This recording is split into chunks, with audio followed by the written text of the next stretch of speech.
20 फुटाच्या आयशरची क्षमता 6 ते 7 टन असते, पण त्यामध्ये प्लास्टिक स्क्रॅप किती बसतं तुम्हाला माहिती आहे का? तर आज जवळपास 3 ते 3.5 टन प्लास्टिक स्क्रॅप मला लोड करायचा होता, म्हणून आपली गाडी न घेऊन जाता ही आयशर गाडी मी भाड्याने घेतली. प्लास्टिक स्क्रॅप भरताना एक गोष्ट कायम लक्षात ठेवा, प्लास्टिकचं वजन कमी आणि व्हॉल्यूम जास्त असतं. त्यामुळे फक्त गाडीची कॅपॅसिटी बघून निर्णय घेऊ नका, तर गाडीची बॉडी किती मोठी आहे, तिची लांबी, तिची रुंदी आणि उंची किती आहे हेही तेवढंच महत्त्वाचं आहे. योग्य गाडी निवडली तर एका ट्रिपमध्ये जास्तीत जास्त माल नेता येतो आणि वाहतुकीचा खर्चसुद्धा कंट्रोलमध्ये राहतो. एवढा माल लोड करायला मला 2 ट्रिप करायला लागल्या. आता तुम्हीच गणित लावा की एका ट्रिपमध्ये माझा किती माल गेला असेल. आणि हे लोडिंगचं काम पूर्ण झाल्यानंतर मी दुसऱ्या एका ठिकाणी गेलो.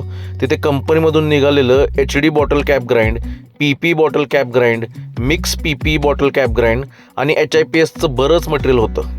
जर तुम्हाला याची रिक्वायरमेंट असेल तर मला कमेंटमध्ये सांगा किंवा DM करा किंवा मेसेज करा. आणि अशीच प्रॅक्टिकल माहिती, प्लास्टिकची ओळख, स्क्रॅपची ओळख, योग्य गाडीची निवड, ग्राइंडिंग प्रक्रिया, मशीनची माहिती आणि प्रत्यक्ष प्लांटवरचं काम मी माझ्या ट्रेनिंग वर्कशॉपमध्ये शिकवणार आहे. आणि या महिन्यातील वर्कशॉपच्या तारखा आहेत 10 जुलै, 17 जुलै, 24 जुलै आणि 31 जुलै. जर तुम्हाला याच्यामध्ये सहभागी व्हायचं असेल तर मी इथेच कुठेतरी वरती पिन करून ठेवलेली एक पोस्ट आहे, त्याच्यामध्ये सगळी माहिती दिलेली आहे. ती पोस्ट बघून घ्या आणि मला कळवा. धन्यवाद.